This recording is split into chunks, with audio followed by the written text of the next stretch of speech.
Welcome to the Tale of the Tape Boxing Podcast.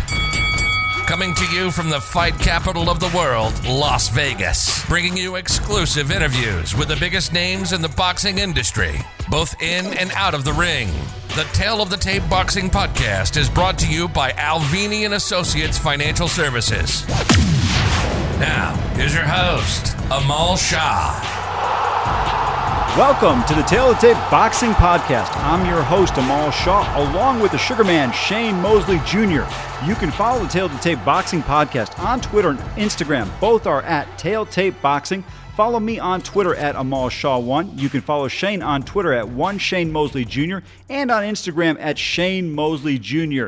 Joining us today is Mario Barrios. He comes in with a 25-0 record with 16 KOs, the WBA regular super lightweight world champion at 140 pounds.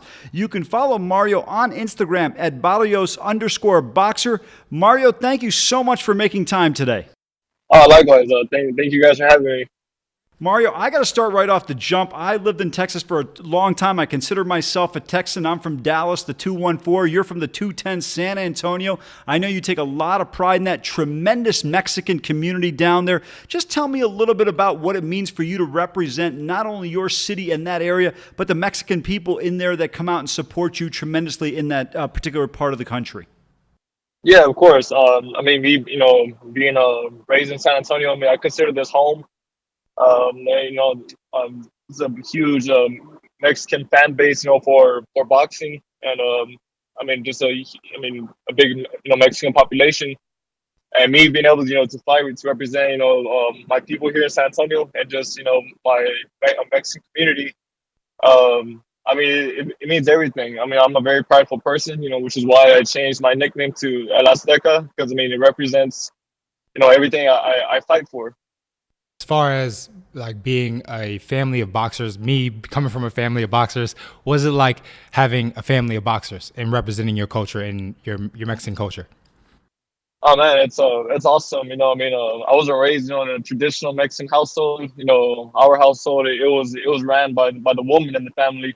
My mom, being a very very independent woman. To begin with, she really holds it down the household. And then I have three sisters. My oldest sister, who boxes professional as well, and my two little sisters who have been in the boxing gym since they were babies with us. It's awesome, having the family, that surrounds itself with boxing, because it's not just it doesn't feel as much as an individual sport. When my whole family, they support me. And they're also big fans of boxing. So anytime there's fights, we're always the family that invites everybody over. Of course not right now, due to the COVID-19, but it's great having our household, that surrounds itself with boxing. Speaking of COVID-19, what have you been doing to stay busy and stay active? I'm sure it helps to have a family full of boxers to, train with, but what have you guys been doing? Yeah, when all this had shut down, I was actually in the middle of camp. So, I was out there in the Bay Area with Virgil Hunter. And then, so I came back home to San Antonio. But like you said, it's a household of boxers. So, it wasn't no problem, putting a gym in the garage, for the meantime. And right now, actually, we're training at boxing gym in San Antonio. But, we're actively getting retested, every week to make sure, everybody's still healthy, nobody is spreading it. And then, they're doing very thorough cleanings at the boxing gym. Nice. Tell me about your team. I hear you working with Virgil Hunter. What is that like? Tell me about that. Yeah, I started working with Virgil Hunter in 2015. It was we felt like we needed to make an advance to hit that next level in my career, and to be at the world champion level. We knew we were gonna have to have a world champion coach. So I went out to the Bay Area, and I believe August of 2015, just for 1 week to see, me and Virgil, how, our styles will, that whole week where I was there. Our styles, they mesh perfectly, everything Virgil teaches, I was able, to grasp onto it, and to use right away in my training, in my sparrings.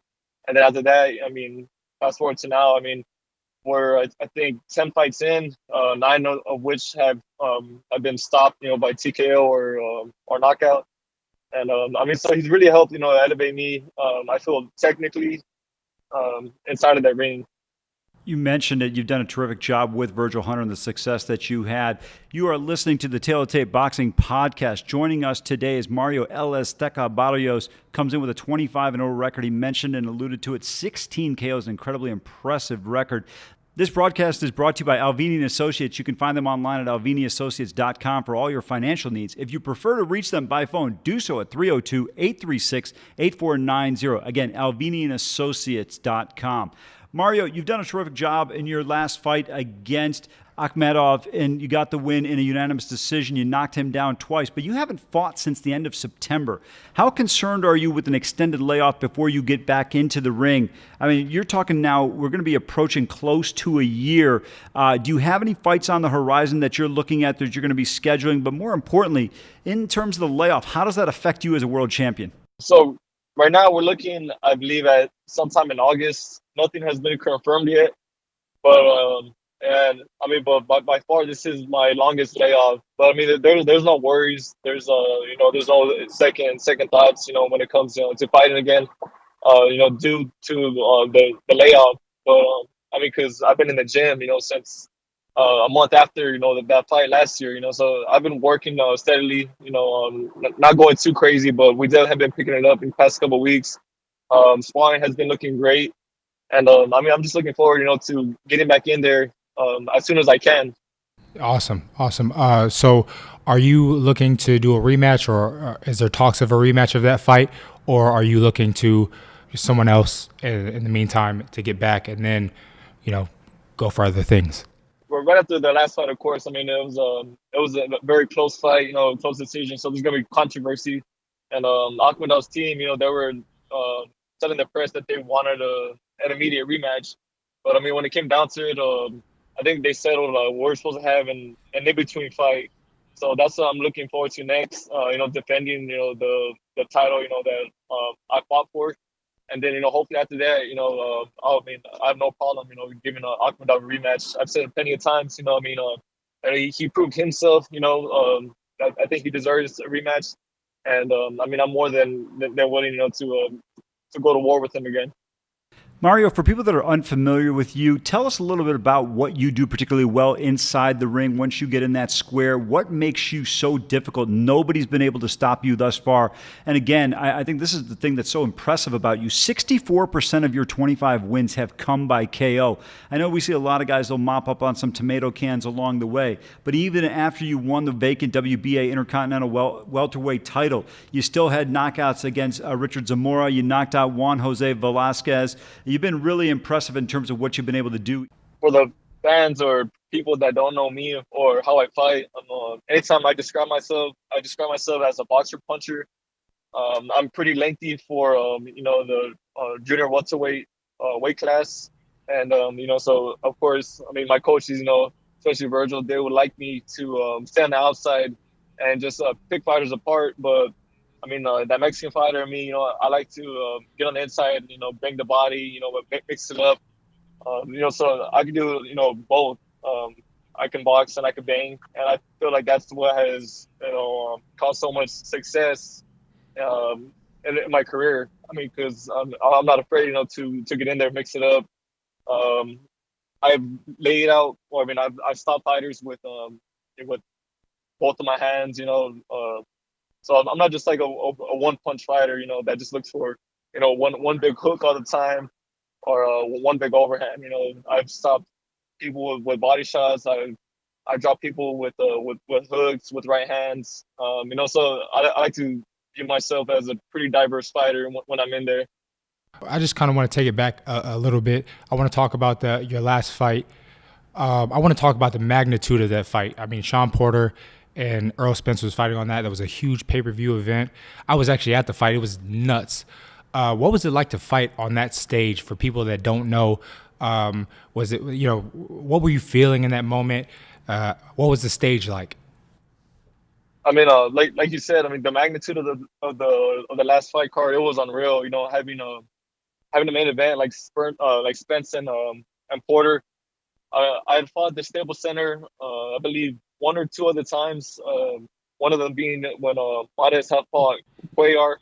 But I mean, the last fight, I mean, like you said, I mean, the crowd, it was crazy. It was as soon as I was making the my ring entrance, I mean, I got chills as I was walking out, just seeing, how many people were there in attendance. I mean, I was very honored, to be a part of that fight night. Mario, you mentioned fighting at Staples Center in the past. You've also fought at Freeman Coliseum in San Antonio. You fought at AT&T Center down in San Antonio. For a guy who has a great following, particularly in those markets where you have tremendous Mexican fan support, how challenging or how beneficial is it when you have a crowd there? And now potentially you're looking at, with COVID-19 here in the rest of 2020, maybe taking on fights where there are no fans. Talk to me a little bit about, as a fighter, what it's like when you have that energy, that enthusiasm for the crowd, because I have to assume you've got to feed off of it. Even though you're in the ring, you still hear the crowd when you're getting an advantage on a fighter and they're rising with emotion as you are continuing to succeed in the round. No doubt. I mean, I've always been a fighter. When the crowd gets hype, of course, you being in the ring, you also, you want to match the crowd's energy. But I think, looking forward, that there might not be a crowd. I mean, I don't think it'll affect me, so much. I think actually, my corner, my trainer Virgil Hunter, and everybody else in my corner, I think they would probably much rather have no crowd, because they know, like, the crowd isn't going to try to get me into, a slugfest. Virgil, he likes me to be very composed, pick my shots well, staying calm in there. So I mean, I believe, that there be no crowd, it's not going to have any effect on me in the ring whatsoever. So maybe not in the near future, because there may not be as many big fights because of no crowd, and of course, we as the boxing community thrives off the crowd and things like that. So the big fights will be preserved for when that comes back. But what fights are you looking for in the future? Like, what is a dream fight for you in the future?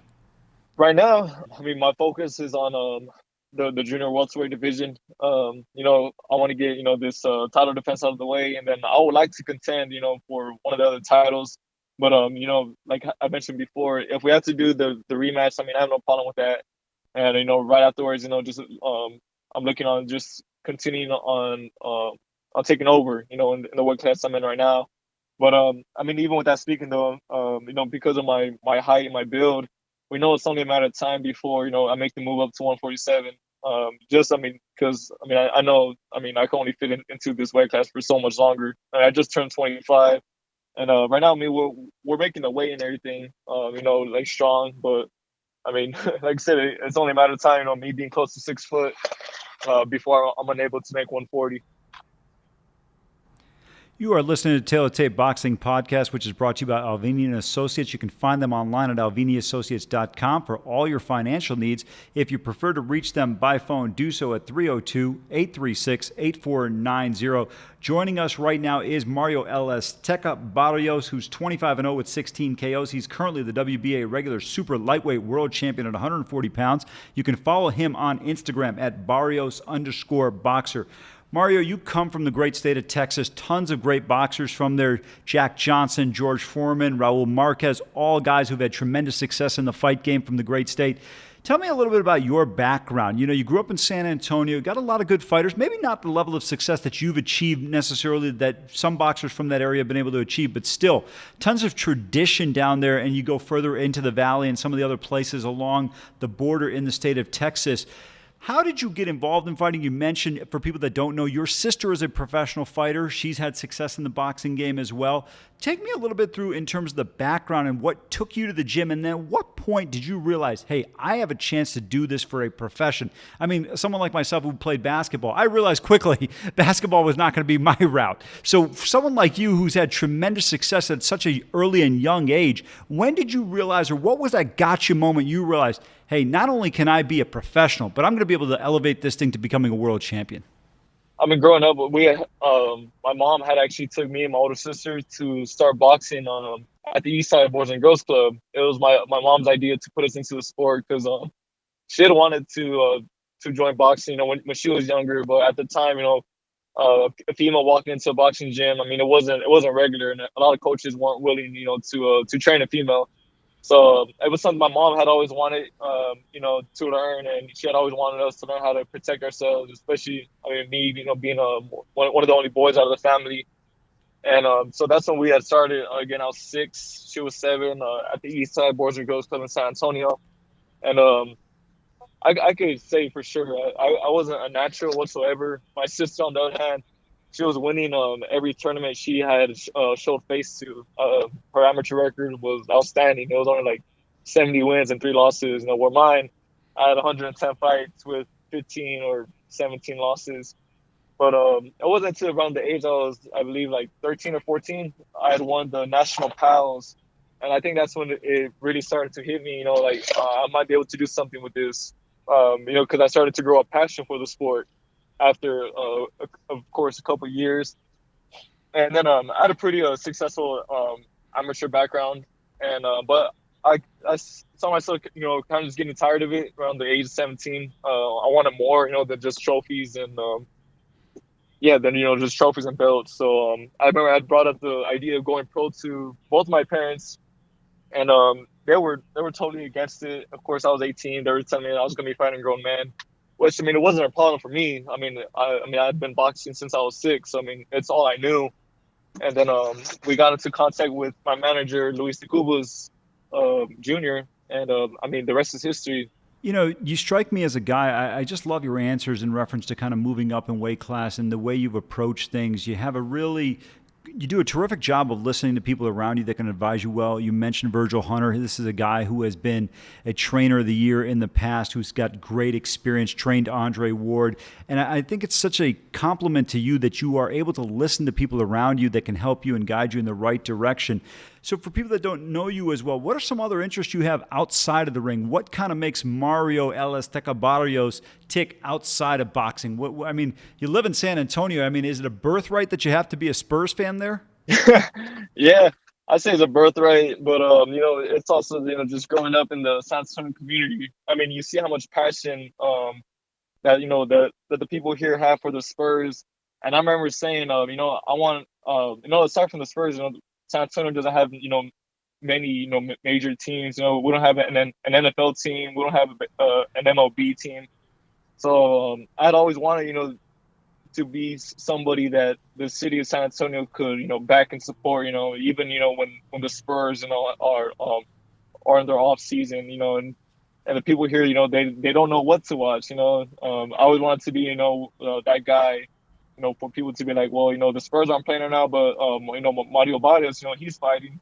So I want to be, somebody that that the city could, back, aside from the Spurs, aside, because again, the passion that the fans here in San Antonio have, for their city, it's amazing. Mario, you brought up a great point. I've been in San Antonio many times. I've covered the Alamo Bowl, of course, covering the Spurs during the playoffs and the NBA Finals. And I'll tell you, the passion that exists there, Shane, for this city, for the people and the culture there is unbelievable. And I love what you alluded to, giving them another option outside of the Spurs.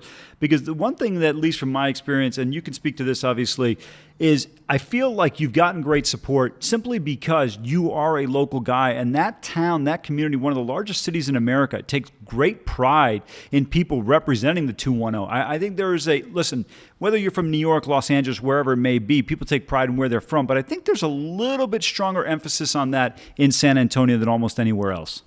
Yeah, no, I mean, I totally agree. Again, I mean, from the Spurs, to Fiesta here in San Antonio. If you guys don't know what Fiesta is, then you guys are gonna have to come. Probably, I believe they're gonna have it in November now. Usually it's around April. It's literally just like 2 weeks of the city just getting together, partying. It's crazy. It's hard to explain to people that haven't been here, but I mean, no, it's amazing. The amount of love and support that the city of San Antonio has, for each other, and just people, making it out of San Antonio. Mario, we're going to have to make you a spokesperson for the San Antonio Board of Tourism and, in Bexar County down there. You know, you're absolutely right, though. For people that haven't been down to Fiesta, I kind of equate it to this. It's a toned-down version of Carnival, whether you've been to the one in Brazil or in Trinidad and Tobago. It's a lot of fun. People are out, and I know a lot of guys listen to the podcast. If you want to meet some girls and have a good time, get down to San Antonio in April. This time it's going to be in November, as you alluded to, so always something to look forward to in the future for people that want to have an opportunity to get down there whenever they have a chance. It'll be a lot of fun. So one last question, Mario. I want to know, who's the best boxer in your family? In my family, Yeah. man. Again, I love my sister and everything, but everything I've been able to accomplish, man, I'm gonna go ahead and give myself that title for right now. That's right. I told her straight up, man. She has some catching up to do. And the amateurs, I had a lot of catching up to do. Now it's her turn. Hey, it's not bragging if you can back it up. Exactly. We're just a competitive family. So I mean, it's all love at the end of the day. I want to actually ask you something about that. Your sister having the success that she did, how did that motivate you? Because I would assume, and I've seen it with a lot of athletes who come from a family, whether their father was a professional athlete, maybe their mother competed at a international level, or they've had siblings that have had success and maybe not reached the level that you've reached. But I feel like it drives and it propels people. You know, Shane and I have talked about this, his dad being the champion fighter that he was, and has helped really energize Shane in terms of what he's been able to do in the boxing ring. I would assume that's had a real impact on you moving forward. Yeah, no, of course. Again, I mean, me and my sister, we have been very close, since the time when we were kids. Again, we started the sport together, and so it was good, and it was a good feeling knowing, everything I was going through at the time. Being a kid, being introduced to this whole new world.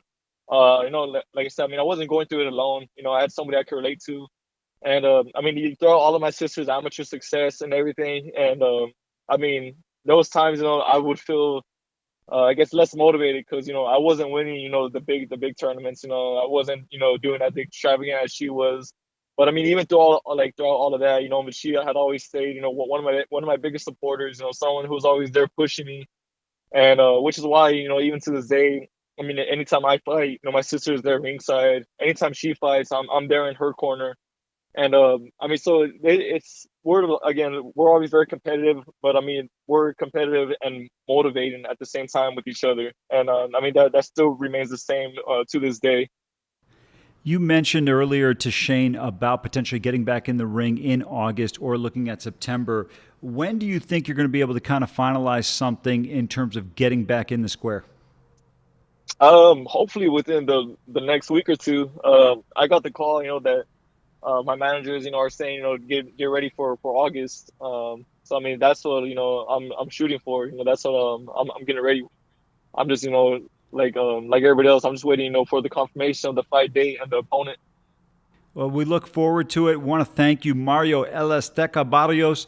Thank you so much for joining us. You can follow him on Instagram at Barrios_boxer. We look forward to talking to you down the line once you defend your title here and see how things are going. And looking forward to following your career. For a lot of people that are unaware, but this is a young man to keep an eye out for. Just 25 years old and dominating right now at the super lightweight level at 140 pounds, continuing to tear through that division. And continued success to you down the line, Mario.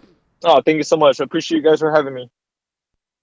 Shane, I'll tell you what, this is a very impressive young man who's had a tremendous amount of success in the fight game, and I think he's going to continue to have it. I just love his attitude. And you and I, we were at the gym the other day, and one of the things that I love about you, Shane, is you have such humility, and this young man reflects similar humility. Yes, he does. You can see it in his questions and the way he answers the questions and the way he speaks about his team, about the way he trains, about his family, that he has a lot of respect for the game, and it shows throughout his performances and obviously when he talks. For me, a lot of times in sports, I become fans of people that I like. People all the time ask me, I covered sports for a long time, who are you a fan of? And a lot of it is based on people, how they are. And I'm not talking about how you treat me as a media person. I don't care about that because a lot of media people ask stupid questions. So I don't have a problem if you get annoyed with people like myself. But to me, I just love his humility. I love how he talks about his family, how his sister was influenced, how his mom was the one that took him to the Boys and Girls Club to start fighting. I kind of look at you as a very similar person.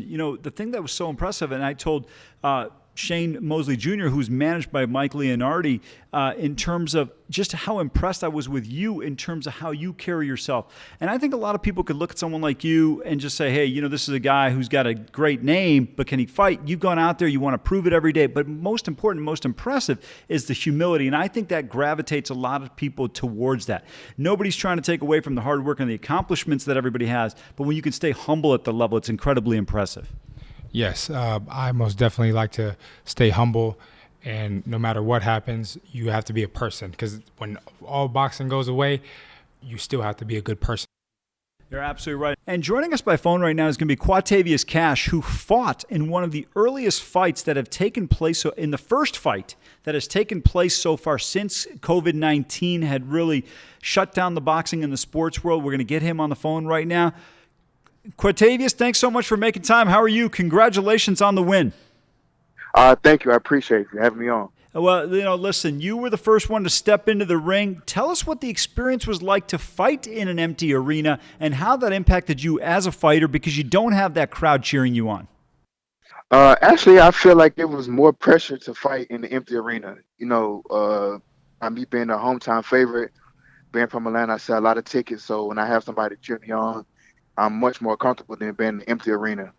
But I do think it's better fighting in the empty arena because the judges, they don't have no outside distractions. And I feel like the judges are more fair in the empty arena.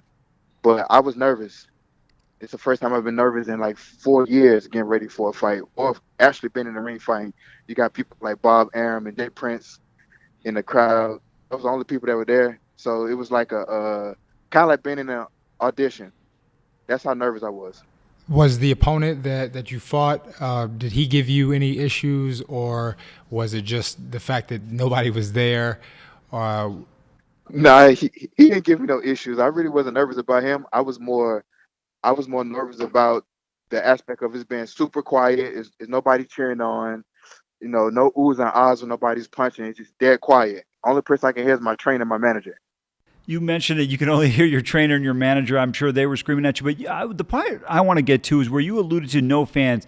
And I feel like boxing is one of those sports, along with many other sports, but particularly in boxing, where there's an energy flow that comes from the crowd when you're having success in a round. And I feel like it kind of catapults a fighter in a particular round. That not being there, you kind of have to generate your own enthusiasm. Is that one of the challenges you faced when you stepped into that ring the other night? Yeah, I did. Just by being rusty and being out the ring, I got a little tired. I feel like if I had a little cheer, I could have pushed it a little more. Just with the adrenaline rush, it kind of felt like being in a gym a little bit. It was intense, but it wasn't intense, and that was the scary part about it. What was the preparation for this fight? What went into going into this? I would assume that it was last minute when you got the call for this fight because of the COVID-19 and things like that. How did you prepare for this? Well, when COVID-19 first, when the pandemic first started, all the gyms closed. So the only thing I had to do was, go to the park with my coach 5 days a week. We ran and did strength and conditioning. Then like 2.5 weeks before this fight, this when I finally got the call. I sparred for 1 week, and I had 15 pounds to lose in 2 weeks. And I ended up sleeping away from my family for a week just so I can get a little mean streak going into this fight. Usually when you have 6 to 8 weeks to prepare for a fight, you get yourself ready, mentally. True. But this time I didn't have that. I didn't have that chance to really get in my mode. So this was just me fighting regular. Well, congratulations on the victory. Thank you so much for making the time to join us today. We really appreciate you giving us a firsthand view of what it's like inside the ring without the fans. I know it's going to be an adjustment for a lot of boxers, but looking forward to seeing you back in the ring very shortly and continued success down the line. Thank you. Thank you for joining us on Tail of the Tape Boxing Podcast. Want to thank our guest, Mario Barrios. You can follow him on Instagram at Barrios_boxer. Also want to thank Quatavious Cash for joining us as he gave you a firsthand look at what it's like to fight without fans right now. Want to thank my co-host, Sugarman Shane Mosley Jr. You can follow him on Twitter at @1ShaneMosley Jr. Also on Instagram at Shane Mosley Jr. Follow me, Amal Shah, on Twitter at AmalShah1. And, of course, follow us on Tail Tape Boxing on Twitter and Instagram. This has been a Mike Leonardi production.